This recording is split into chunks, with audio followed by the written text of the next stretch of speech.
Herkese selam, kanalıma hoş geldiniz. Bugün sizlerle birlikte gevrek, çıtır çıtır taş fırında pişmiş gibi çok güzel bir İstanbul simidi hazırlayacağız. Tarifimize başlamadan önce videomu hangi ülke veya şehirlerden izlediğinizi yorum kısmında benimle paylaşırsanız çok sevinirim.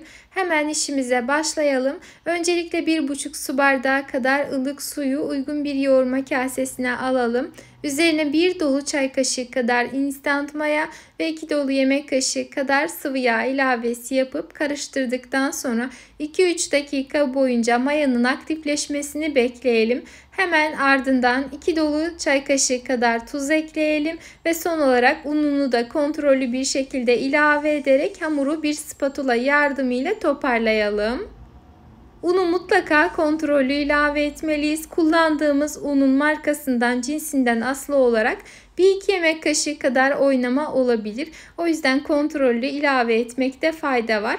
Ben 200 mililitrelik su bardağı ile toplamda 1,5 su bardağı un için 4 su bardağı kadar su kullanarak istediğim kıvamda, yani orta sertlikte bir hamur elde ettim. Hamuru toparladıktan sonra en az 5 dakika boyunca güzelce yoğurdum. Ele yapışmayan güzel kıvamlı bir hamur elde ettim. Hamurun üzerini örterek bu şekilde 2 katına çıkıncaya kadar dinlendirdim. Bu arada bu aşamada sizlerle tamamen kendi tecrübelerim sonucu elde ettiğim çok önemli bir püf noktayı paylaşmak istiyorum. İnanın bunu hiçbir yerde görmedim. Sizlerin de görmeyeceğinize eminim. O yüzden güzelce aklınızda saklayın. Şimdi şöyle bir şey var.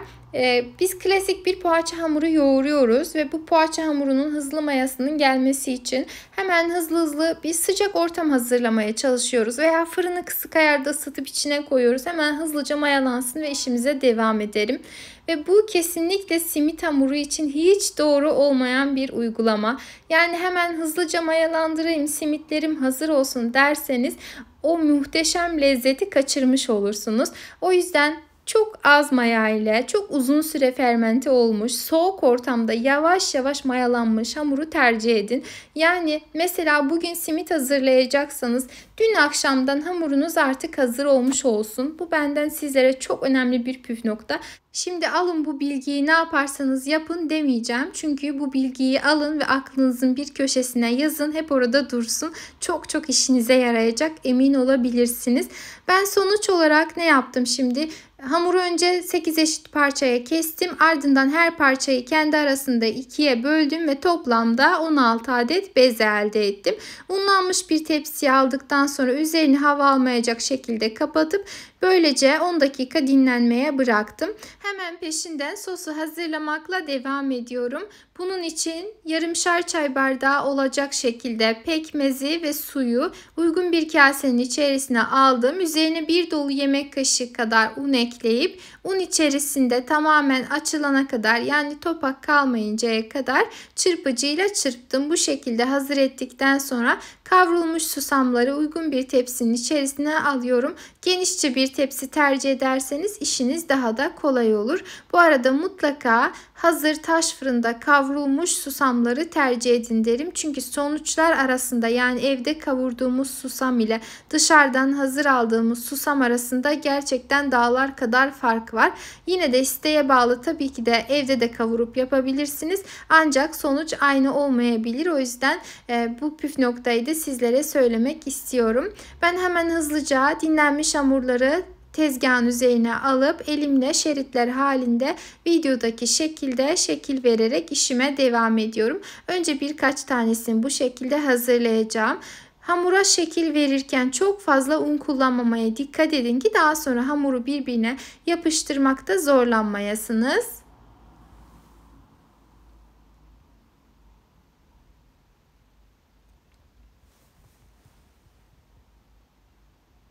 Hamurları şeritler haline getirdikten sonra hamurlardan 2 tane alalım ve birbirine dolayarak bir ileri bir geri tezgahın üzerinde çevirelim ve böyle klasik simit şeklini verelim. Uç kısımlarını kapatırken de biraz dikkatli olalım ki şekli bozulmasın. Hamuru bu şekilde hazırlayıp çok uzun süre dinlendirmeye gelmez. O yüzden hemen şeritleri birbirine birleştirip hızlıca sos ve mantolama işlemiyle devam edeceğiz. Ben video çektiğim için hemen birkaç tanesini hazırlayıp sonra işime devam ediyorum. Ancak sizler çok dinlendirmeyin diye özellikle bu aşamada söylemek istedim.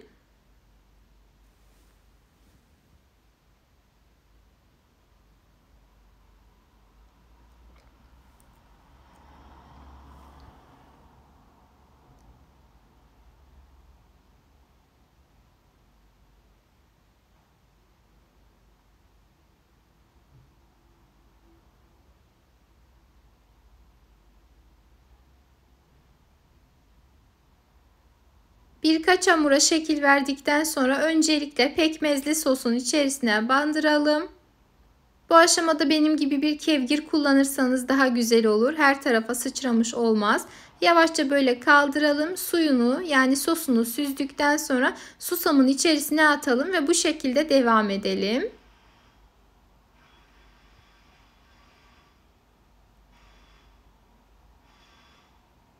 Her tarafının tamamen sos ile kaplandığına yani ıslandığına dikkat edelim. Islanmamış olursa açık kalabilir. Yani susamlar üzerine yapışmaz açıkçası.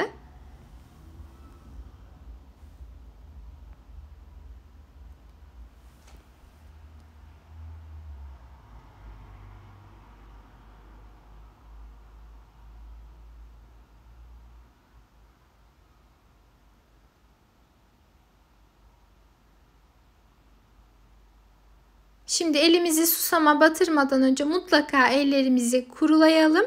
Ardından her tarafını susam ile kaplayalım. Zaten üzerine hızlıca yapışacaktır. Eğer dediğim gibi kuru yerleri kalmışsa tekrardan ıslatıp o şekilde mutlaka üzerini tamamen susamla kaplayın.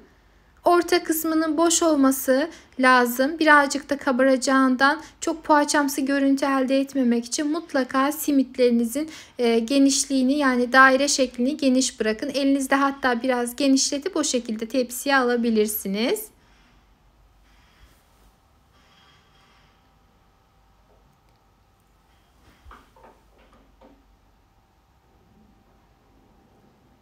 Bu arada kanalımda birbirinden farklı lezzetli çeşit çeşit yemek, börek, turşu ne isterseniz tarif mevcut. Dilerseniz kanalımı ziyaret ederek o videolarıma da göz gezdirebilirsiniz. Simitleri fırına vermeden önce üzerlerine mutlaka birazcık fıs ile su fıskırtalım ve bu şekilde önceden ısıtılmış 210-220 derece fırında pişmeye gönderelim. Fırına da mutlaka bir kasenin içerisinde kaynar su koyalım ki buhar oluşsun. Eğer fırınınızın buhar ayarı var ise onu çalıştırabilir, direkt o şekilde pişirebilirsiniz. Ancak benimki gibi yok ise mutlaka üzerine su püskürtüp fırına da su koymayı ihmal etmeyin derim ki fırından çıkan simitleriniz çıtır çıtır ve çok güzel olsun.